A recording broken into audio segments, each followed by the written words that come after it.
Cerita diawali ketika Purple dan Indigo mau berangkat ke sekolah.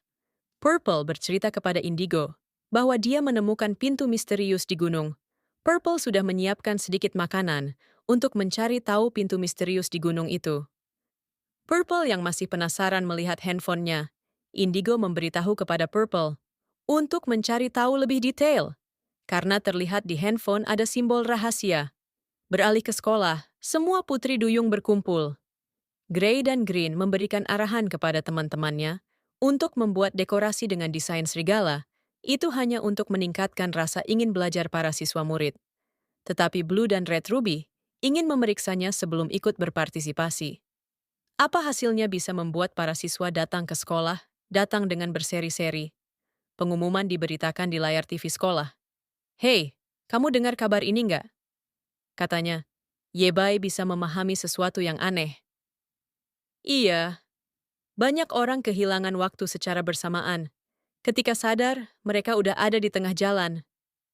Dan hari itu, sekolah kita kebetulan berada di dekat tempat kejadian. Itulah kenapa sekarang ada rumor bahwa sekolah kita menyembunyikan monster yang bisa mengendalikan pikiran orang. Ketika Purple menunjukkan simbol rahasia dari handphonenya kepada Gray, Indigo menarik Purple. Jangan melibatkan manusia untuk mengetahui misteri rahasia.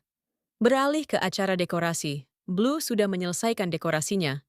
Tetapi Blue menyiapkan dekorasi seperti peralatan fitness. Dia ingin setiap para siswa agar selalu sehat. Dan Red Ruby pun memberikan hasil dekorasinya. Red Ruby mendekorasi ruang loker siswa terlihat lebih cantik, dengan memberikan hiasan bunga-bunga dan lampu kelap-kelip yang indah. Tetapi menurut Gray, itu tidak sesuai tema yang telah ditentukan oleh guru. Tetapi Indigo terus memperhatikan Gray. Indigo mulai tidak mempercayai lagi kepada Gray. Di sisi lain, Ratu Black Diamond yang sedang mengawasi Purple dan teman-temannya memikirkan cara untuk menghabisinya. Pell memohon kepada Ratu Black Diamond agar dia yang diutusnya. Tetapi Ratu Black Diamond sudah menyiapkan anak buahnya yang begitu sangat hebat. Dia adalah Bubble Game Stones. Dia diutus Ratu Black Diamond untuk menyusup ke dalam bubble game para putri. Kita beralih ke sekolah. Para putri yang sedang menyiapkan dekorasi, mereka dengan bergotong royong mengangkat satu persatu alat untuk dipersiapkan. Tetapi Indigo masih penasaran dengan Gray. Indigo pun bertanya kepada Gray, "Sebenarnya apa yang kamu rencanakan? Jangan berpura-pura tidak tahu." Ketika Green menanyakan dekorasi tema serigala, seharusnya berjalan tidak tahu tujuannya. Tetapi tiba-tiba Red Ruby yang masih tidak terima karena dekorasinya ditolak. Red Ruby pun membentang karpet merahnya agar teman-temannya tahu apa yang dia pikirkan. Ketika karpetnya dibentangkan, seketika itu juga teman-temannya terseret. Leo dan Gray tidak bisa menahannya hingga terpental, dan Leo terbentur loker sekolah. Kenapa itu bisa terjadi? Ternyata itu adalah ulah anak buahnya Black Diamond, Bubble Game Stones. Dengan sigap Purple dan teman-temannya bertransformasi. Sebuah besi barbel melesat ke arah ungu. Yaps, Game Stones lah yang melempari besi barbel itu ke arah Purple. Game Stones mengeluarkan kotak kubus ajaibnya. Entah itu sihir apa yang digunakannya. Purple dan yang lainnya mencoba keluar dari sekolah.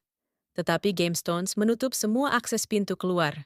Tiba-tiba sekolah terasa seperti miring, ungu dan yang lainnya terbentur ke jendela sekolah. Ternyata Game Stones menggunakan sihirnya membuat sekolah melayang di udara. Para putri yang sulit untuk menghadapinya. Karena sihirnya begitu kuat, mereka pun bersembunyi di balik lemari loker sekolah. Kenapa tiba-tiba si Gray berlari menghampiri Game Stones? Wah, parah si Gray. Terpaksa para putri pun mencoba untuk melawannya. Blue dan Red Ruby mulai menyerangnya. Tapi sayang, itu tidak mempan sama sekali. Blue yang terbekap kedua tangan dan kakinya, Indigo pun mencoba menyelamatkan Blue. Dan mereka mencoba menghindarinya.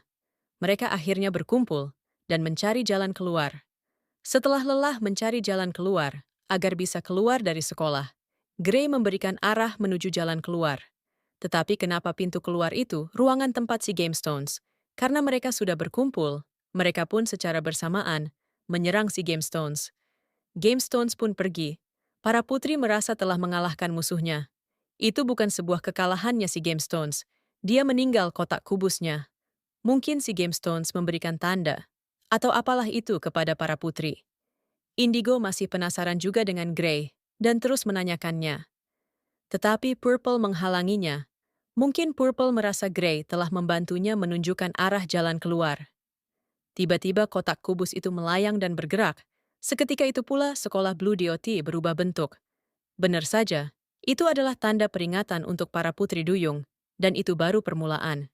Itulah alur cerita Rainbow Bubblegum Season 2 Episode 11. Bagaimana kisah selanjutnya?